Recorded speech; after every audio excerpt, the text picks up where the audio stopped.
নমস্কার। আজ 25শে বৈশাখ, কবিগুরু রবীন্দ্রনাথ ঠাকুরের জন্মদিন। এই উপলক্ষে আমার নিবেদন তারই লেখা কবিতা কৃপণ।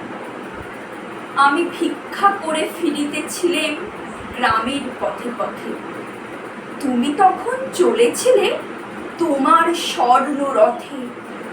অপূর্ব এক স্বপ্ন সম লাগতেছিল চক্ষে মম। কি বিচিত্র শোভা তোমার, কি বিচিত্র সাজ। আমি মনে ভাবতেছিলেম এ কোন মহারাজ। আজি শুভক্ষণে রাত পোহালে ভেবেছিলেম তবে আজ আমারে দাঁড়িয়ে দাঁড়িয়ে ফিরতে নাহি হবে। বাহির হতে নাহি হতে কাহার দেখা পেলেম পথে। চলিতে রথ ধন ধান্য ছড়াবে দুই ধারে।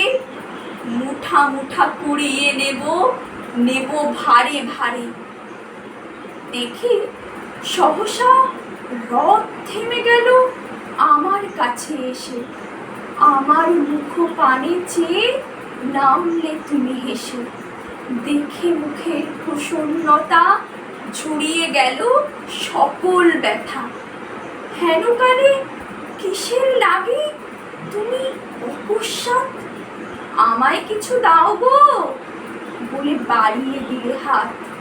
মরি, এ কি কথা রাজাধিরাজ, আমায় কিছু দাও গো শুনে ক্ষণকালের তরে রহিল মাথা নিচু। তোমার কি বা অভাব আছে ভিখারি ভিক্ষুকের কাছে? এ কেবল কৌতুকের বশে আমায় প্রবঞ্চনা।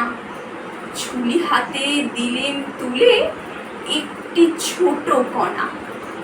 যবে পাত্রখানি ঘরে এনে উজাড় করি, এ কি ভিক্ষা মাঝে একটি ছোট সোনার কণা দেখি।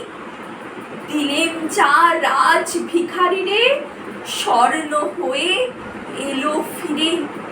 তখন কাঁদি চোখের জলে দুটি নয়ন ভরে। তোমায় কেন দিইনি আমার সকল শূন্য করে। নমস্কার।